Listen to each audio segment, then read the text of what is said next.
Ahojte, čaute, vítam vás pri ďalšom videu. Tentokrát ale nie zo Slovenska, ale momentálne sa nachádzame v malebnom Rakúsku a ideme vyskúšať asi jednu z najťažších túr za posledné obdobie. V jednoduchosti bude to okruh zo Schneebergdorfu až po najvyššiu horu Klosterwapen, ktorý je vysoko 2076 metrov nad morom. O tomto Slováci hovoria zo také rakúske Tatry, lebo je to bližšie ako Tatry naše reálne z Bratislavy. Dneska nám vychádza úplne brutálne krásne počasie, takže ja dúfam, že v tomto majovom mesiaci uvidíme krásne výhľady. Prevýšením cez 1400 metrov a 18 kilometrov, čo je super, že aspoň to majú parkovanie zadarmo. U nás by to hneď skasírovali za desku.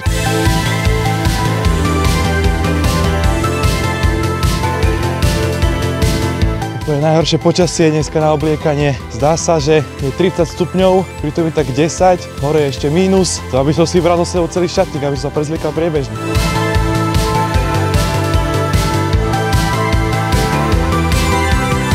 Pomaličky začína cítiť to stúpanie. A to sme prešli cez 2 km a tento kopec sa s nami nemazná. Hneď nám tu nadelil lezeckú stenu. Ale počasíčko vážne brutálne. Dúfam, že takéto vydrží až hore. Ale poďte sa na ten výhľad. Krása. Koľko z 10? 12.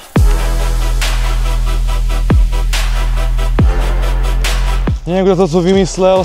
Dáte kamene sem na zem, ale keď jeho zámer bol nám skomplikovať cestu, aby sa nám viac šmíkalo, tak mu to pravdepodobne vyšlo. Už sme tak v polovici stúpania na tomto úseku, ale poďte sa, čo vás ešte čaká.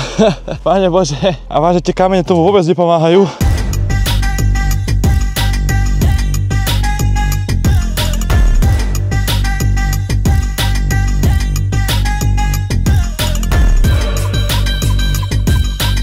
Takže sme dokopcovali tento úsek, máme 600 výškových za sebou už. Dobre.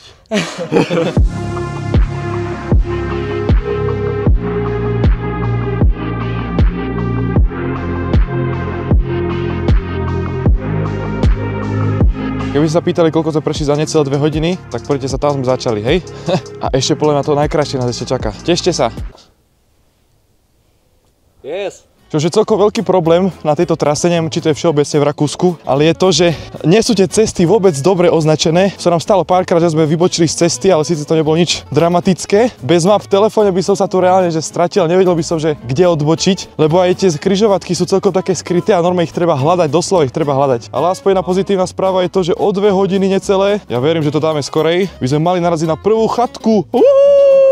Len čo je nevýhoda je, že teraz po tejto ceste by sme mali nastúpať necelých 400 metrov ďalších.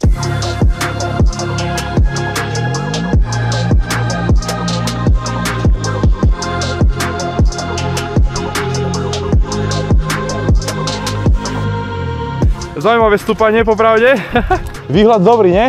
Máme tu ďalší celkom zaujímavý úsek horolezecký. No, táto trasa ponúka celkom dosť zaujímavé zážitky, popravde.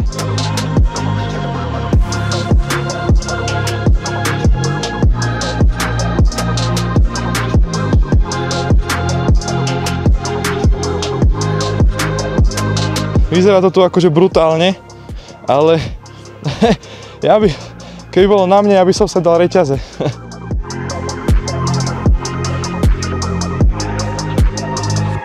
Si predstav, že vlastne tam sme boli na tomto kopci hore. Túra masakérna, ale treba dávať bacha, že vážne.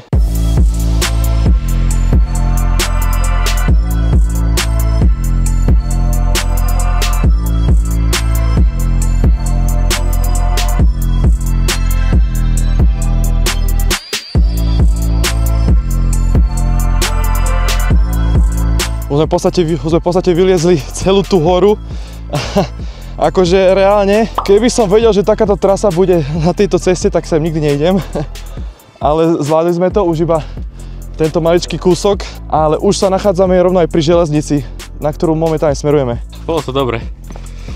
Teraz hádam, či to sú bobky kam zíka, alebo niečo iné, čo myslíš? Nastúpali sme zatiaľ približne nejakých 1100 metrov, máme 5 km za sebou, ešte 12 km. Našťastie naspäť už to nejdeme. Poďme sa spolu pozrieť na túto horskú železnicu.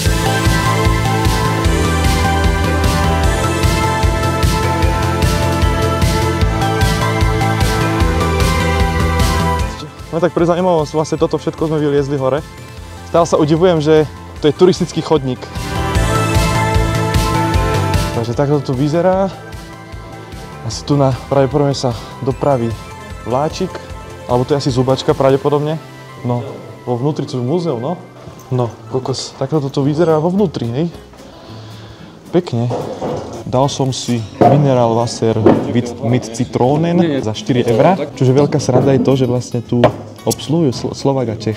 Takže vlastne žiadna jazyková bariéra, takže parádzina. Sme sa aj bavili o tej ceste, ktorou sme išli a povedali, že to je obťažnosť 1, že vraj. A že najťažšia je obťažnosť 10. Takže my pokračujeme ďalej a ideme smerom navštíviť chatku Damboghaus. Damboghaus.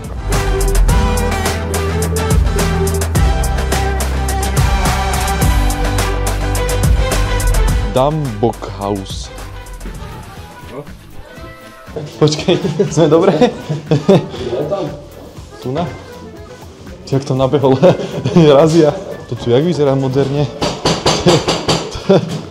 Tu jaké moderné, ne? Toto nás zatiaľ veľmi neoslovilo, ešte máme po ceste jednu chatku, takže tam sa ideme pozrieť, či si dáme niečo na jesť. Ešte chceme vidieť samozrejme tie najvyššie kopce, ktoré sú tu v okolí. Takže poďte so mnou, ideme!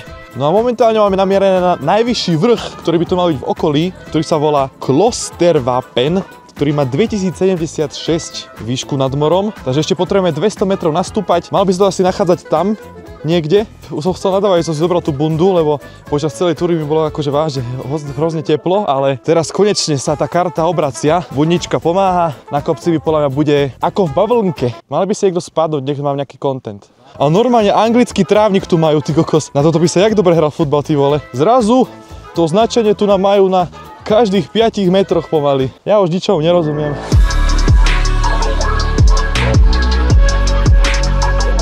Čo je akože veľká sranda oproti Tatram je, že vlastne tuna je strašne málo turistov.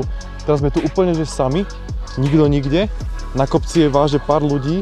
Vyzerá to tak, že aj chatka nie je úplne že najplnšia. Po ceste vážne sme stretli strašne maličko turistov. Keď máte radi miesta, kde nie je veľa ľudí a zároveň aj takéto fajné kopčiska, tak myslím, že toto je ideál.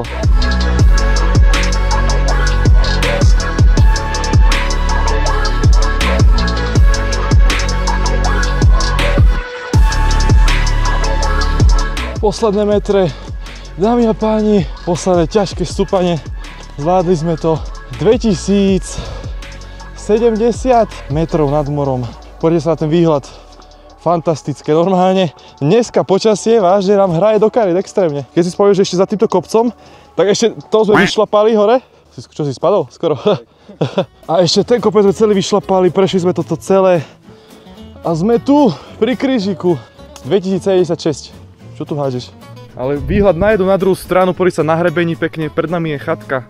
Čo ešte chceš viacej? My pomaličky vidíme až do Bratislavy. A aby to samozrejme bolo málo, tak sme si donesli celú kolekciu tatranského čaju rovno na tento kopec.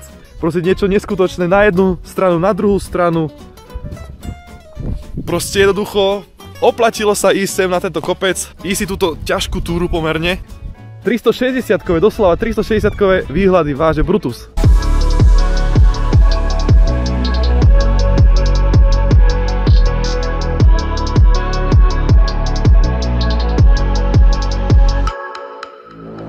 Takže Fischer Hütte 2049 metrov nad morom, lenže bohužiaľ je zatvorená, takže tu si nedáme žiadne jedlíčko.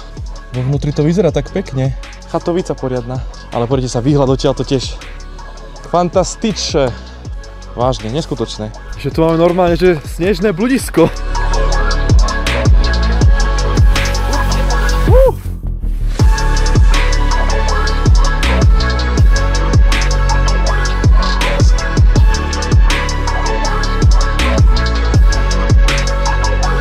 Samozrejme, čo by to nebolo za túru, keby sme ešte nevyšli na ten krížik, ktorý je nad stanicou. Odtiaľ podľa mňa budú tiež veľmi pekné výhľady. A akorát máme to po ceste naspäť, lebo ešte sa ideme zastaviť na stanici, ktorá dúfam, že bude otvorená, lebo chatka už nižšie už je zatvorená. Normálne je tu ľudoprázdno, tu nikto není.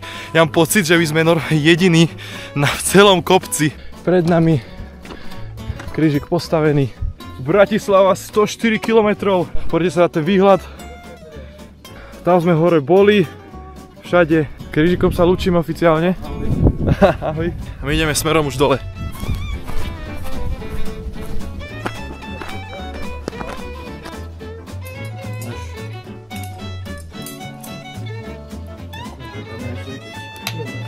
lúčime sa s chatkou a s touto stanicou. Smerujeme už k autu. Chýba nám ešte nejakých 5 kilometrov. Čož veľmi oceňujem je to, že toto robia Slováci, to je paráda. Ešte čo je najlepšie to, že už bol zatvorený tento preštika, alebo čo to je chatka. A ešte aj nám dokonca ešte také rýchle jedlo dokonca dokázali spraviť, takže veľmi som rád, že aspoň nám takto pomohli vyhladnutým, ubolesteným turistom 10 z 10.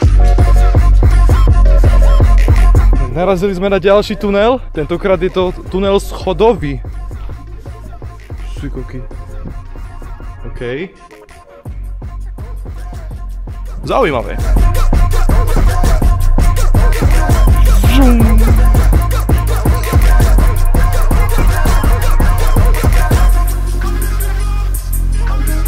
Ešte nám napustili vodu do fľaš, takže máme aj pitný režim. To nie je len taká obyčajná voda, to je voda z rakúskych hôr. Kokos, normálne cítim Alpy. Parkour! Aby ste vedeli, že čo sme zliezli, tak tam hore sme jedli v tej stanici. Tu hore, hej. A tu sme. Tu sme. Tu sa teraz nachádzame. A tam hore sme jedli a tam je zastávka. Oficiálne civilizácia pri hasičárni. Trinkwasser, to sa môžeš z toho napiť. Nejaká studená, fajná. Túra trvala niečo cez 9 hodín, aj so všetkými prestávkami. Prešli sme cez 20 km s prevýšením viac ako 1500 metrov. Trošku sa nám tie metre navýšili, aj kilometre. Akurát rozbitý po celom dni ideme naspäť do Bratislavy. Bolo to krásne, túra odporúčam 10 z 10. Lepšie sme si nemohli prijať. A teraz už oddychovať.